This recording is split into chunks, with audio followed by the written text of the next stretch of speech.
కన్యా రాశి 2024 సంవత్సరం జనవరి నుంచి డిసెంబర్ వరకు జరిగేటటువంటి సంవత్సర రాశి ఫలితాలను ప్రొఫెసర్ డాక్టర్ ముల్లపూడి సత్యనారాయణమూర్తిని నేను మీకు తెలియజేస్తున్నాను.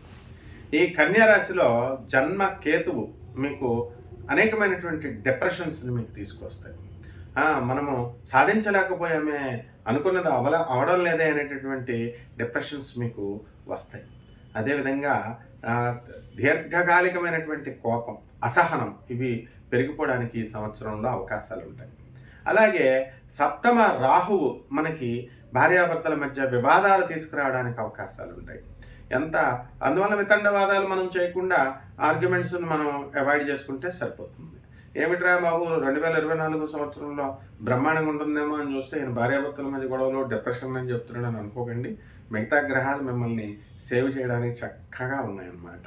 ఇక శని మీకు మెయిన్ ప్లానెట్ ఏంటంటే శని చక్కగా షష్ఠ స్థితిలో ఉండి శత్రువులను తొక్కేస్తారు. అందువలన శత్రు పెడపోతుంది, నరకోశ పోతుంది. మీ మాట వినటువంటి భార్యలో నుండి భర్తల నుండి వాళ్ళని కూడా మీరు తొక్కిపడేస్తారు, కంట్రోల్లోకి తెచ్చుకోవడానికి అవకాశాలు మీకు ఉన్నాయన్నమాట. కాబట్టి ఇంకా మీరు బాధపడాల్సినటువంటి అవసరం లేదు. అలాగే ఈ యొక్క అష్టమంలో ఉన్నటువంటి గురుడు ఏప్రిల్ 22, 2024 సంవత్సరం వరకు కాస్త ఆర్థికంగా ఇబ్బందులు తీసుకొస్తాయి. అంటే ఉద్యోగాలు చేస్తున్నటువంటి వాళ్ళకి వాళ్ళ జీతాలు వాళ్ళకి వచ్చేస్తాయి, ప్రభుత్వ ఉద్యోగాలైనా ప్రైవేట్ ఉద్యోగాలైనా. ఆ రకంగా కాదు, అనవసరమైనటువంటి ఖర్చు పెరుగుతుంది. ఏవో కొత్త కొత్త వ్యాపారాలు మీరు ప్రారంభించాలనుకుంటారు, తద్వారా మీరు ఆర్థిక వనరుల కోసం ఇటు అటు పరిగెట్టడం జరుగుతుంది. అది అష్టమ గురుడు అయినటువంటి కొత్తగా ఇల్లు కట్టుకోవాలనుకుంటారు ఈ కన్యా రాశి వాళ్ళు. అక్కడ మీకు కొంచెం కష్టంగా ఉన్నప్పటికీ కూడా చక్కగా మీకు ఈ ఇన్కమ్స్ అనేటటువంటివి, అప్పులు అనేటటువంటివి రావడం జరుగుతుందన్నమాట. అయితే మనకి ఏప్రిల్ 22, 2022 సంవత్సరం దాటిన తర్వాత భాగ్యంలో ఉన్నటువంటి గురుడు కంపల్సరీ మీకు ఇల్లు లేనటువంటి వాళ్ళకి ఇల్లునిస్తాడు. సంతానం లేనటువంటి వాళ్ళకి ఇంతవరకు ఉన్నటువంటి వాళ్ళకి సంతానాన్ని కలిగిస్తాడు.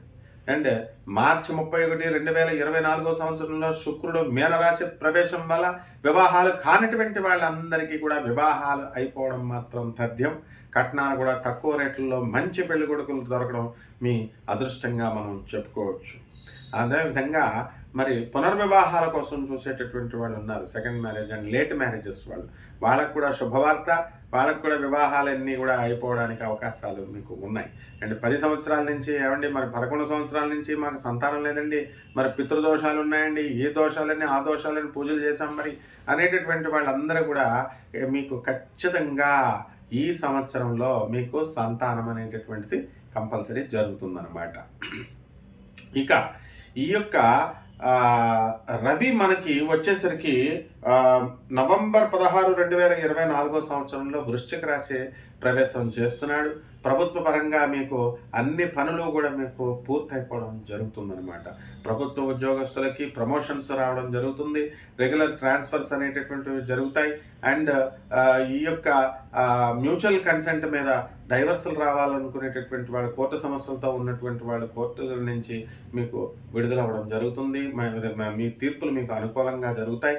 అండ్ ట్రయల్స్కి కేసులు పెండింగ్లో ఉన్నటువంటి అన్ని కేసులు కూడా మీకు ట్రయల్స్కి వెళ్ళడం జరుగుతుంది.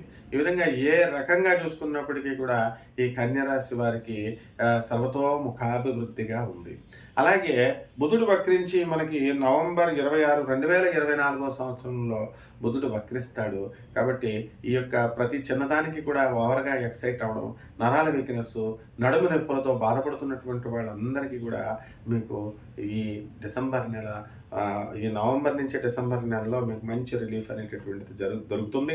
అదేవిధంగా మనకి జూలై 10వ తేదీ 2024 సంవత్సరం, జూలై 19, 2024 సంవత్సరంలో బుధుడు సింహరాశి ప్రవేశం. మరి అక్కడ కూడా బ్రహ్మాండంగా ఉంటుంది. కాబట్టి ఈ మానసికంగా ఒత్తిళ్ళు, తర్వాత టెన్షన్స్, హైపర్ టెన్షన్స్ ఉన్నటువంటి వాళ్ళందరూ కూడా మీకు చక్కగా ఉంటుంది. అండ్ ఆరోగ్య సంబంధించి మీరు కాస్త ఖర్చు పెట్టాల్సినటువంటి అవసరం ఉంది ఏప్రిల్ 22 లోపల అష్టమ గురుడు వల్ల.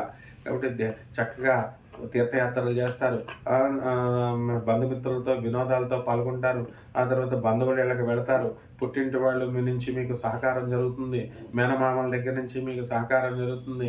ఈ విధంగా మీకు ఏ విధంగా కూడా ఈ కన్యా రాశి వాళ్ళకి నష్టం లేదు అని మనం చెప్పుకోవాలి. రైతుల దగ్గరికి వచ్చేసరికి రైతులు కాస్త అప్పులు తీరుస్తారు. అధికమైనటువంటి ఫలితాలు లేకపోయినప్పటికీ కూడా చాలు ఒక 80% లాభాల బాటలో మీరు నడుస్తారు.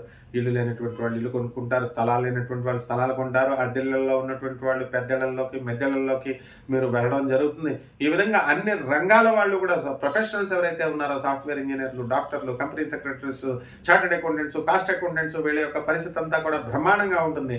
అండ్ రియల్టర్స్ ఎవరైతే ఉన్నారో లాభంలో ఉన్నటువంటి డిసెంబర్ మీకు 7వ తేదీ 2024 సంవత్సరంలో అందరికీ కుజుడు బాగోగున్నప్పటికీ కూడా మీకు మాత్రం కుజుడు వక్రించి 7 డిసెంబర్ 2024 సంవత్సరంలో లాభంలో ఉండడం వల్ల మీ పేరు మీద ఉన్నటువంటి స్థలాలు మీకు అత్యధికమైనటువంటి లాభాలను మీకు తెచ్చిపెడుతుంది. అలాగే మీరు కొత్తగా మీరు స్థలాలు అనేటటువంటివి కొనుక్కుంటారు. ఈ విధంగా శుభప్రదంగా మీకు ఉంది. మరి మనం చేయాల్సినటువంటి పరిహారాలు ఏమిటి అంటే, రెమెడీస్ దగ్గరికి వచ్చేసరికి మనము రాహు జపం చేయండి, రాహు స్తోత్రాలు చేయండి, రాహు కిలోంపావు మినుముల్ని, తర్వాత ఆవుపేట రంగు ఉన్నటువంటి వస్త్రాన్ని పేద బ్రాహ్మణులకు దానం చేయండి. ఎప్పుడు మనము శనివారం నాడు రాహుకి. అదేవిధంగా అష్టమ గురుడు ఉన్నాడు కాబట్టి గురు జపం ఏప్రిల్ 22 లోపల చేయండి. ఇది 2024 సంవత్సరంలో మరి ఈ గురు జపం చేయండి, గురు స్తోత్రాలు చదవండి. గురువుకి కిలోంపావు శనగల్ని మనం ఏం చేయాలండి, ఈ పసుపు వస్త్రాన్ని పేద బ్రాహ్మణులకు ఇచ్చి దానం చేయండి. ఈ విధంగా దశమహావిద్యల్లో ఒకటైనటువంటి తారామహాదేవి యొక్క ఆరాధన చేయండి, మంత్రజపం చేయండి, హోమాలు ఇంట్లో జరిపించుకోండి. ఈ విధంగా భగవంతుడి నిష్కలమైనటువంటి ప్రేమతో అభిమానంతో మీరు పూజించాలా. అలాగే help the poor help the needy అనేటటువంటి చందాన మీరు పేదవాళ్ళకి సేవ చేయకపోతే మీరు ఎన్ని పూజలు చేసినప్పటికీ కూడా మీకు పూర్తి ఫలితాలను ఇవ్వజాలదు. కాబట్టి ఈ సంవత్సరం అంతా కదా క్రోధినామ సంవత్సరం, శోభకృతనామ సంవత్సరం మీకు ఉగాది వరకు, ఆ తర్వాత క్రోధినామ సంవత్సరం మీకు బ్రహ్మాండమైనటువంటి లాభాలను మీకు తెచ్చిపెడుతుంది. శోభమస్తు.